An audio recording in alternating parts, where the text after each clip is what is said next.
I came, I struggled, and then I conquered. This is the story I want. I always remind my mom, I remind everyone around me that, guys, you know that we came out of nothing? So like, we should enjoy this restaurant we're sitting in. Isn't it? I always remind them. One thing is the things that are being said about me are all allegations, Sure. they're not true.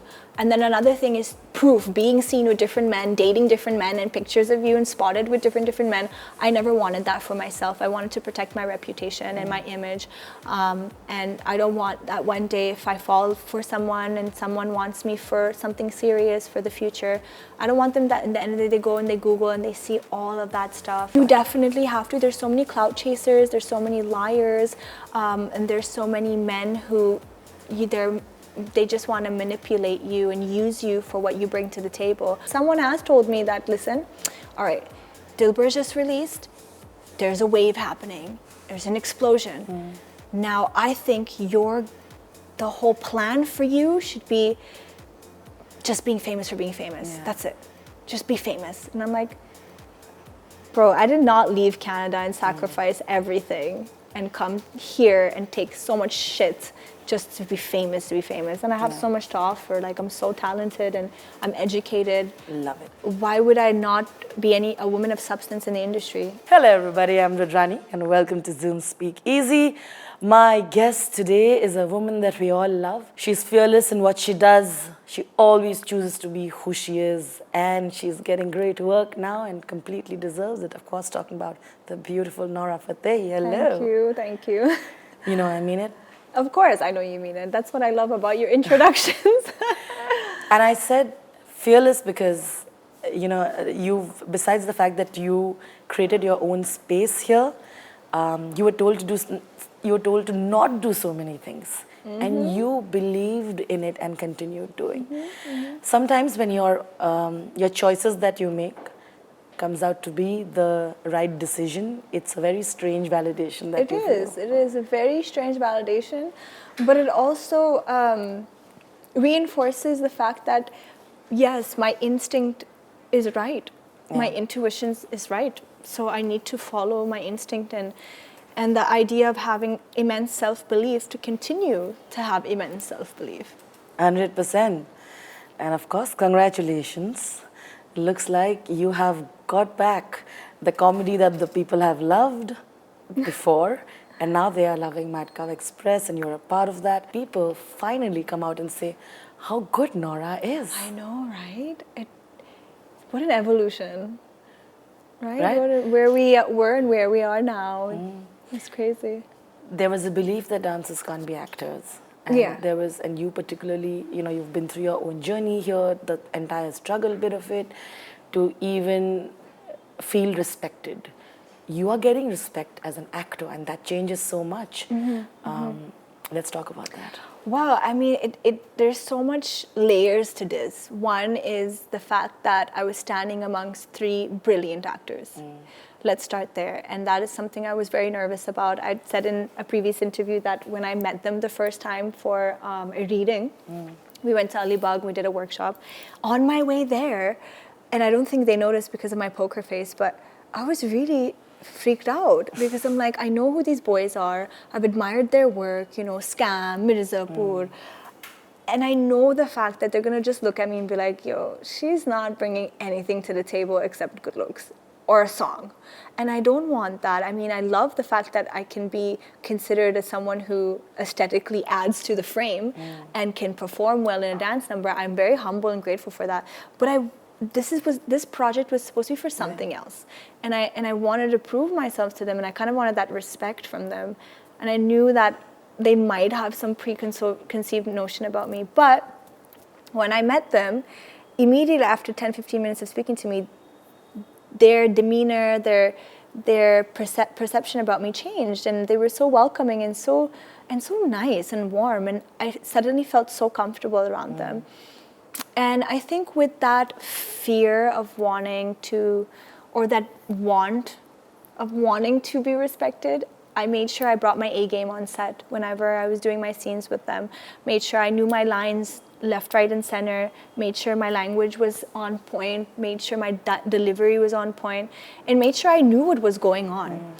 And that gave me some sort of a driving force. The fact that I was standing with such great actors, and it enhanced my performance. It also made me very serious about what I was doing, focused, laser beam focused, and I learned so much observing them on set because I'm very observant. And I was watching them, how they do things and how they approach a scene and how they execute a scene, and I took so much home with me that day or those days. You know, it's wonderful to hear this is because I know for a while you've struggled to even get the right parts, right? Because they thought she can dance, that's pretty much about it, and she's pretty, like you said. What were the kind of stereotypes that you face most, you know? Because they always will keep that category of, let's put her like a pretty face, like that Firang girl, like we were just discussing. Yeah, no, but I never play Firang roles, Yeah. thankfully, because I mean, I don't embody a Firang image. Yeah. At the end of the day, I come from a brown family, I'm Moroccan, so I don't fit that stereotypical Firang role, which is set in Bollywood, which is like a Russian or a European Yeah. girl, so I don't fit in that.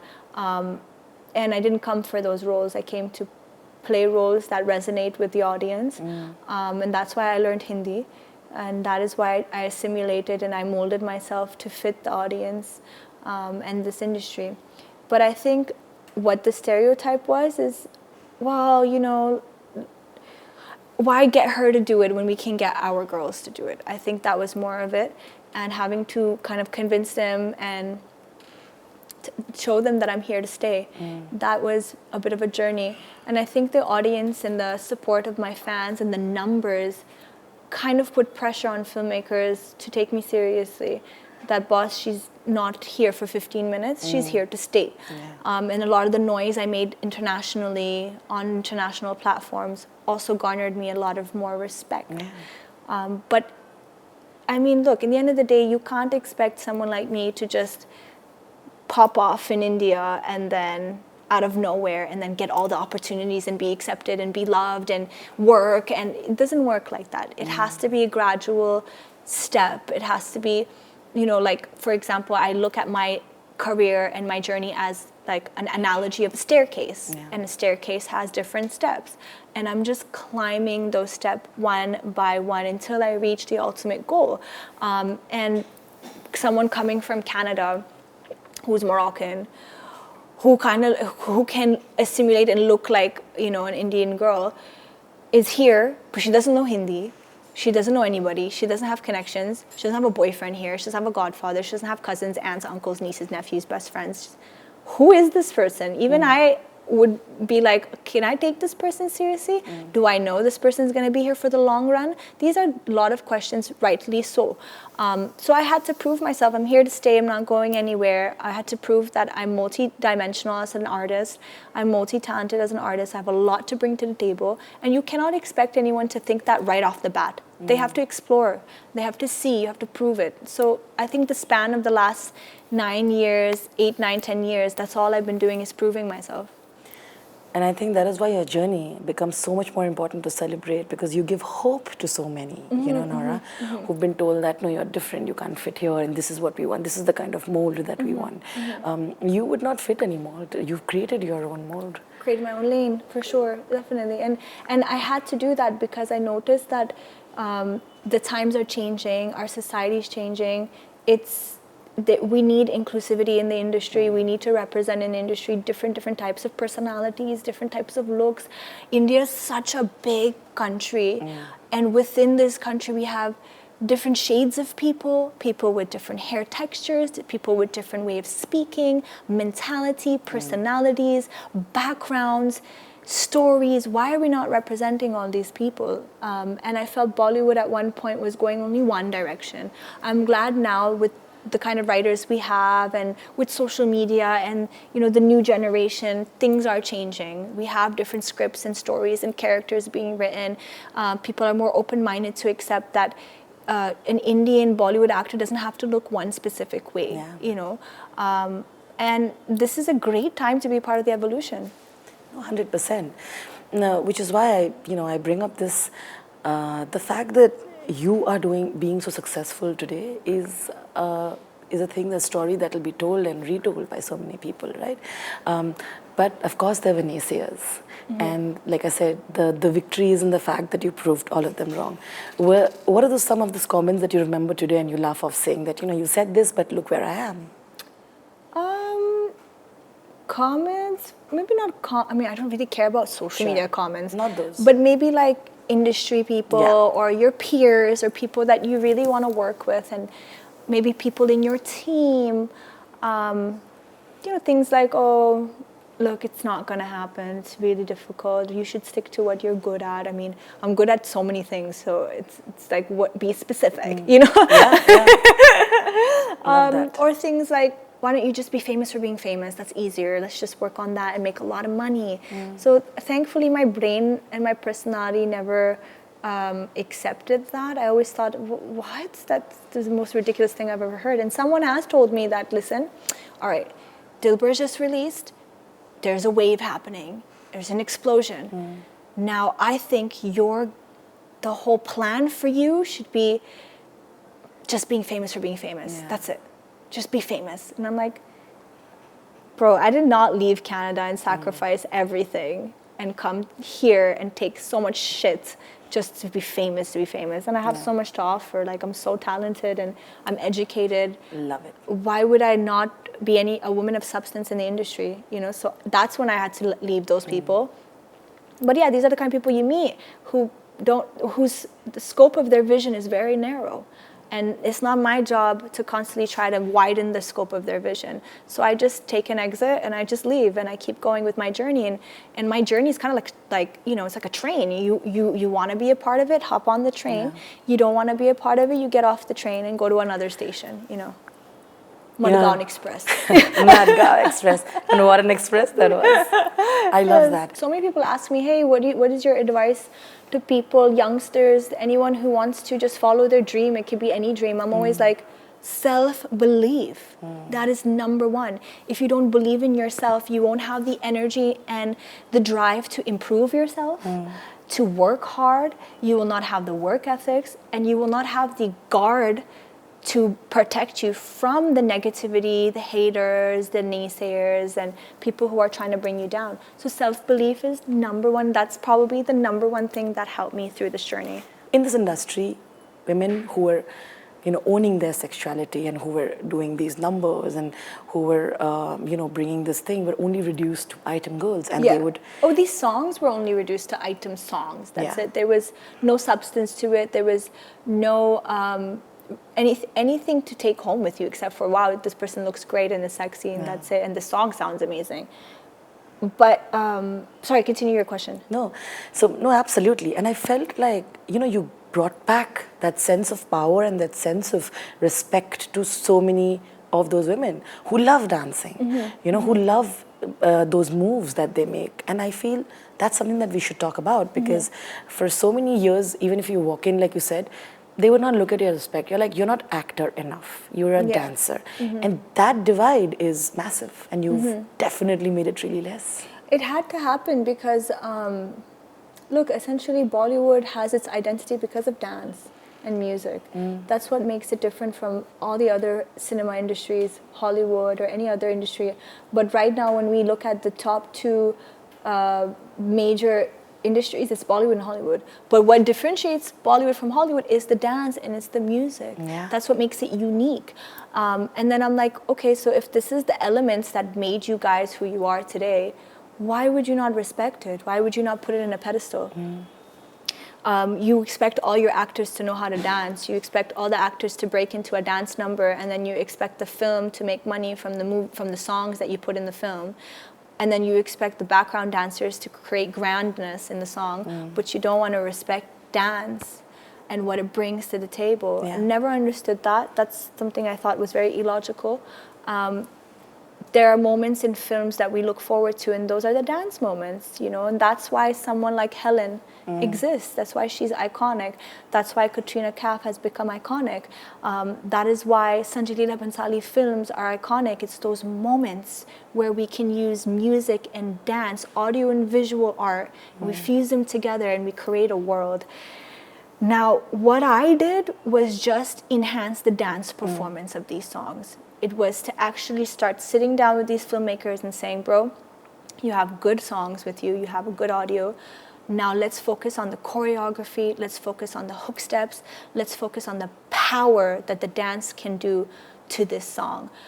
Let it become a genre in itself. So let's take item songs and convert them to dance-oriented songs. They should be a movement in itself. So tomorrow, if the film doesn't do well, it's okay. The song did well, and that becomes a staple part of history. And I love the fact that the filmmakers I worked with and the choreographers I worked with were very open to this, and they were energetic and excited, and they were ready to receive everything that I put to the table. And I'm very happy that I have this attached to my name, dance numbers and music and stuff, because it's very hard. It's not easy to do a dance number like a Dilbar, like a Saki, like a Dance Meri 100%. Rani. You know, these are very hard to be able to present yourself in that way, aesthetically, catch the audience's attention, make them want to dance, make them want to learn, make them want to emulate you. And then globally, we're being looked at as people who have advanced to another level in our art. It's not just the typical Bollywood numbers. Now when I go abroad and they see my numbers, they go, oh, I didn't know you guys like dance Afro. I didn't know you guys do hip hop. I didn't know you guys like do belly dance and do. So they seeing all this and they realize that our industry has become more diverse and more inclusive and have evolved in its artistry. Yeah, 100%. My other thing that I enjoy and I love it is when women who've made themselves become a very powerful brand, enjoying that and having the time of their lives. I often see your absolutely fantastic parties that with your, with your friends that you have in those cutting those cakes. It's a ritual, and I love that because there's power in that, Of course. in being with those women who have always been there for you Day one. in your special birthdays, in this lavish, setting. It's very you, and you own that today. But I am also aware of the fact, and if people aren't, of how much you take care of the people around you when you're successful, and what you've given back to your family and the women around you who've been there, because they've seen the tough times when you didn't have this kind of money, and you've been in situations where you really wanted to have that kind of money and struggle. You come from humble beginnings. 100%, very humble beginnings, very. And I remember everyone who stuck by me, and I remember everyone who supported me emotionally, and who was there for me, even like just be a shoulder to cry on. I remember the ones who uplifted me and never left my side, and those are the people who now of course I'll take care of them. I'll give them my arm if I have to, And I really value real humans and real friends, especially the last 4 or 5 years, the things I went through here in the industry and stuff like that. It opened my eyes about the importance of good humans and good souls, and it's very hard to come across good souls and good people.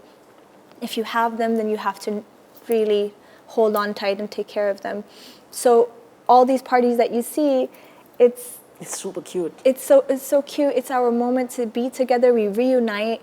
I'm showing them a good time because I know we come from the same humble beginnings, and I know what it means to them. And now that I'm successful, why would I not share my success with the people I love? And for me, it's a form of therapy too, because I don't get to see them a lot. This last 9-10 years of me, I've sacrificed so much of my time and my life for this industry and for my goal, this goal of becoming this Nora Fatehi and, acting, singing, dancing, and I sacrificed my life for art. And in the process, I've lost a lot of time with my friends and family. I've missed out birthdays, I've missed out weddings, I've missed out anniversaries, birth of their kids. I've missed out so much with them just because I was isolated, alone, on the other side of the world, hustling and grinding.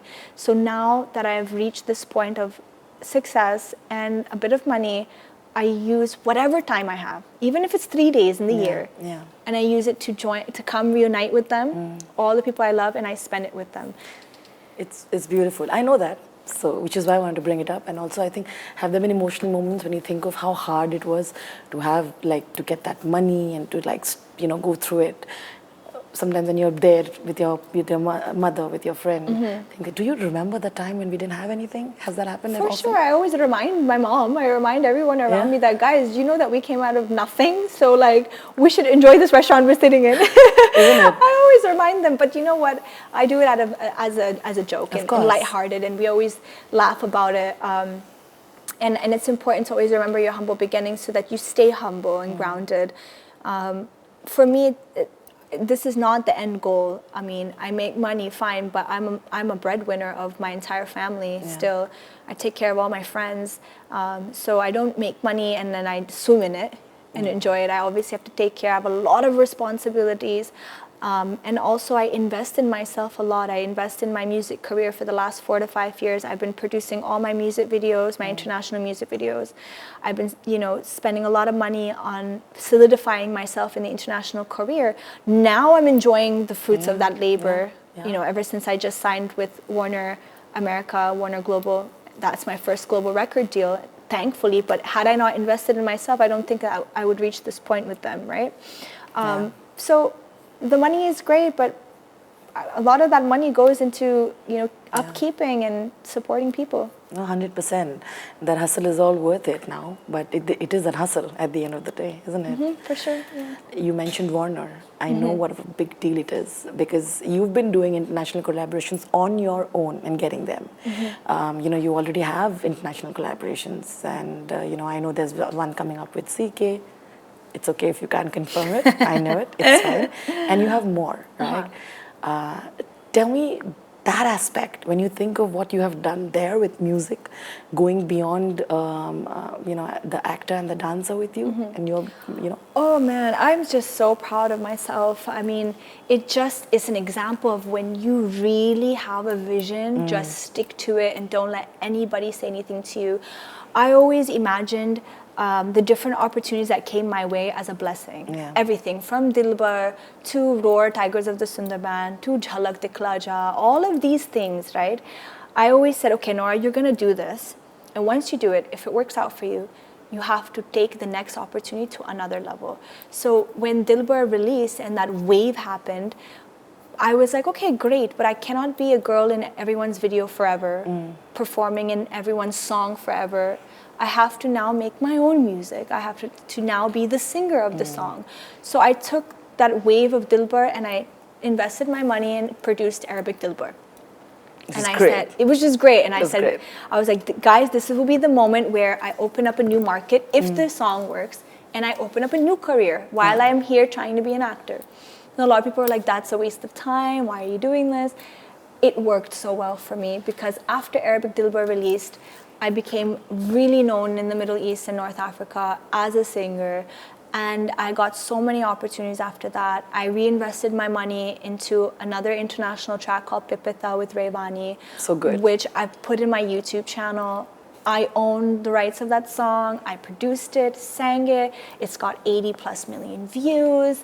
I'm so proud of that, and I'm not even a label. You know what I mean? So it's testament that if you believe in yourself, you gotta go for it. You have to be open-minded, and you have to think outside of the box. So in that moment, I was thinking outside of the box. I said, let me build my YouTube channel. Let me become a musical star outside of India, and then I'll become an actor, performer here. I kept doing that for the last couple of years. Dirty Little Secret, I'm Sexy My Dress, I'm Bossy. These are things that led me to FIFA World Cup. It wasn't anything else but that, because they saw that I was establishing myself as an international singer, and then I got all these numbers. So let's call her to sing the anthem. And that led me to perform at the closing ceremony. So the investment really was worth it. Spending my time.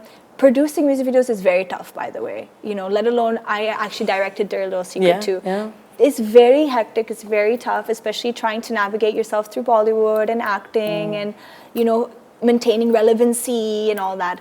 But it really helped. So even with these songs that I've done in Bollywood, I really enjoyed seeing myself appear on screen for 5 minutes and then, being highlighted for that 5 minutes. But I'm like, okay, this is great. Now we have to elevate. Take that one more step up the staircase. I've got to at least do supporting roles or important roles where at least I get to act. So after Dilbar, they approached me with Saki. And obviously, I don't say no to work. I don't say no to opportunities. I just want to see ways I can make it worth my while. And I said to Sir, Nikhil Sir, I said, Sir, I'll do this, but let's elevate. Come on now. Let's not be stuck in a cycle. Let's bring something else to the table. I said, write a small role for me. And he's like, okay, cool, let's do it. So he wrote that role. It was only 3 scenes, but I got to act. I got to be in a film with John Abraham, which is huge. So that is kind of how I navigated through my career. Moved on, did a supporting role with Varun in Street Dancer, one of the leads. And then afterwards did Bhuj. And Bhuj, I got to show my action skills. And I was in a film with Ajay Devgan. So these are the highlights in my career that shows you going up the staircase, the analogy I used for what I think my career looks like. And now I reached an era, a turning point in my career where I'm entering the lead era, where I'm starting to do lead roles. This took forever to reach, but in the process, I brushed up on my acting skills, on my presence in front of the camera. I gained an audience, a fan following. I improved my Hindi. I did so many things. I assimilated so that I can fit into this society that we're in.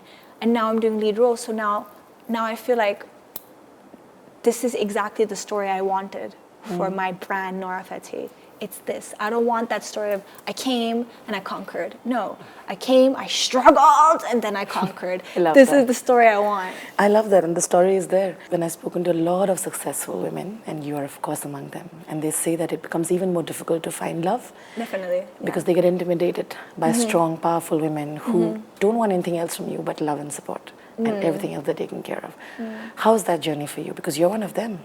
Yeah, I mean, I think now I've still haven't snapped out of this obsession with my career and reaching goals. I'm still like laser focused, and I've got that, the prize is there, my eyes on the prize. Still haven't given any energy and time for my personal life, to be very honest with you. I mean, there's so many things that are being said about me on social media, the internet, publications. They speculate, they say this. It's all false. Trust me. I wish half of them was true. It's all false. Nothing of that sort is happening in my life, except for I'm a workaholic. My work ethics is extreme to the point where I eat, I sleep, work. I breathe work. And maybe it's not a good thing because time is going by and I haven't given that time to spend on my personal life.